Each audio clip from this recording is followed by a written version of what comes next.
ನಮಸ್ಕಾರ. ಬೀದರ್ನಲ್ಲಿ ಇವತ್ತು 8ನೇ ತಾರೀಕು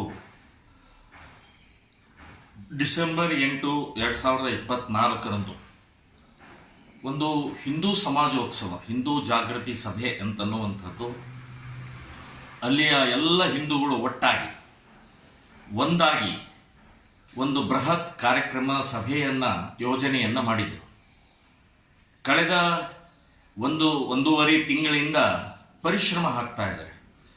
ಹಳ್ಳಿಗೆ ಗ್ರಾಮಕ್ಕೆ ಹೋಗಿ ಜಾಗೃತಿ ಸಭೆಯನ್ನು ಮಾಡಿ ಈ ಬೀದರ್ ನಗರದ ಸಭೆ ಯಶಸ್ವಿ ಮಾಡೋಕ್ಕೋಸ್ಕರ ಎಲ್ಲ ಕಡೆಗೆ ಪ್ರವಾಸ ಮಾಡಿ ಖರ್ಚು ವೆಚ್ಚವನ್ನು ಮಾಡಿ ಶಾರೀರಿಕ, ಮಾನಸಿಕ, ಆರ್ಥಿಕವಾಗಿ ಪರಿಶ್ರಮ ಹಾಕಿದ್ದಾರೆ. ಸೊ ಅಂಥ ಕಾರ್ಯಕ್ರಮವನ್ನು ನಿರ್ಲಜ್ಜ ಕಾಂಗ್ರೆಸ್ ಸರ್ಕಾರ ಯಥಾ ಪ್ರಕಾರ ಮುಸ್ಲಿಂ ಓಲೈಕೆಗೋಸ್ಕರ ಇವತ್ತಿನ ಬೃಹತ್ ಸಭೆಯನ್ನು ಬ್ಯಾನ್ ಮಾಡಿದರು. 144 ಹಾಕಿದ್ದಾರೆ.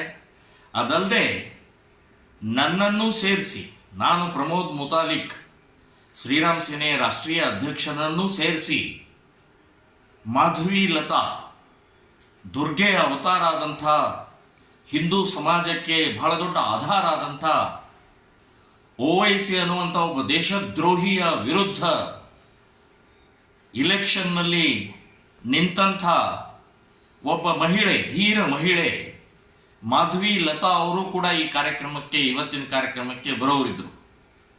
ಪೂನಾದಿಂದ ಇನ್ನೊಬ್ಬ ಮಹಿಳೆ, ಅತ್ಯಂತ ಪ್ರಖರ ವಾಗ್ಮಿಯಾದಂಥ, ಹಿಂದೂ ಸಮಾಜವನ್ನು ಜಾಗೃತಿ ಮೂಡಿಸ್ತಾ ಇರುವಂಥ, ಸೊ ಆ ಮಹಿಳೆ ಕೂಡ ಇವತ್ತಿನ ದಿನದಲ್ಲಿ ಬರೋರಿದ್ರು.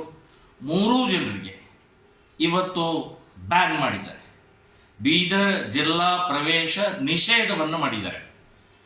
ಡಾಕ್ಟರ್ ಅಂಬೇಡ್ಕರ್ ಸಂವಿಧಾನಕ್ಕೆ ಅಪಮಾನವನ್ನು ಮಾಡಿದ್ದಾರೆ. ಡಾಕ್ಟರ್ ಅಂಬೇಡ್ಕರ್ ಈ ದೇಶದ ಪ್ರತಿಯೊಬ್ಬ ನಾಗರಿಕನಿಗೆ ವಾಕ್ ಸ್ವಾತಂತ್ರ್ಯವನ್ನು ಕೊಟ್ಟಿದ್ದಾರೆ.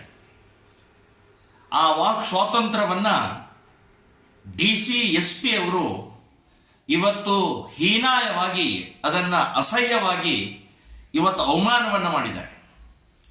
ಸೊ ಈ ರೀತಿಯ ಬ್ಯಾನ್, ನಿರ್ಬಂಧನೆ ಮಾಡುವಂಥ ರೋಗ ಈ ರಾಜಕೀಯ ವ್ಯಕ್ತಿಗಳಿಗೆ ಅಂಟುಕೊಂಡಿದೆ. ಸೊ ವಿಚಾರವನ್ನು ಹೇಳೋಕೆ ಅವಕಾಶ ಮಾಡಿಕೊಡ್ಲಾರ್ದಂಥ ಈ ರಾಜಕೀಯ ವ್ಯವಸ್ಥೆಯನ್ನು ಧಿಕ್ಕಾರ ಹೇಳ್ತಾ ಇದ್ದೀನಿ ನಾವು. ಸೊ ಇದು ನನಗೆ ಮೊದಲೇ ಬಾರಿ ಅಲ್ಲ, ಇದು ನಿರಂತರವಾಗಿ ನಡೀತಾ ಇದೆ. ನಾನು ಹೇಳೋದು, ನಾನೇನಾದರೂ ಭಾಷಣ ಮಾಡಿದರೆ ಗಲಭೆ, ಗಲಾಟೆ, ಪ್ರಚೋದನೆ ಅಂತ ನಿಮಗೆ ಅನಿಸಿದರೆ ನನ್ನ ಮೇಲೆ ಕೇಸ್ ಹಾಕಿ, ಜೈಲಿಗೆ ಹಾಕಿ.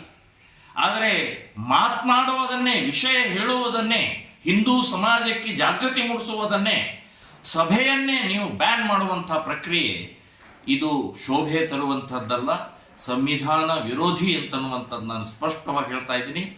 ಇನ್ನು DC ಪೊಲೀಸ್ ಇಲಾಖೆ ಇವರು ಕಾನೂನು ಸುರಕ್ಷಿತರಲ್ಲ, ಕಾನೂನು ಪಾಲಕರಲ್ಲ, ಇವರು ರಾಜಕೀಯ ವ್ಯಕ್ತಿಗಳ ಬಾಲ್ಬಡಕರಾಗಿದ್ದಾರೆ.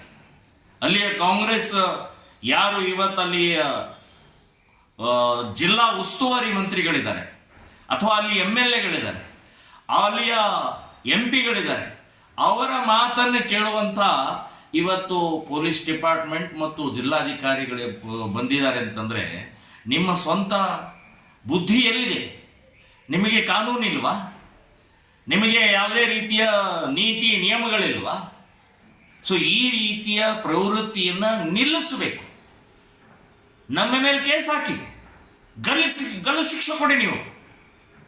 ಆದರೆ ನೀವು ಪ್ರಚೋದನಕಾರಿ ಭಾಷಣ ಮಾಡ್ತಾರೆ ಅಂತೇಳಿ ನೀವೇ ಊಹೆ ಮಾಡಿ, ನೀವೇ ಇವತ್ತು ಈ ರೀತಿಯ ಸಂವಿಧಾನ ವಿರೋಧಕರಾದರೆ ಎಲ್ಲಿ ಹೋಗೋದು?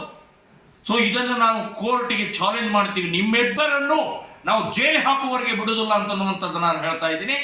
ಇದು ಶೋಭೆ ತರುವಂಥದ್ದಲ್ಲ, ಇದು ನಿರಂತರವಾಗಿ ನಡೀತಾ ಇರುವಂಥದ್ದಕ್ಕೆ ಎಲ್ಲಾದರೂ ತಡೆ ಒಡ್ಲೇಬೇಕಾಗಿದೆ.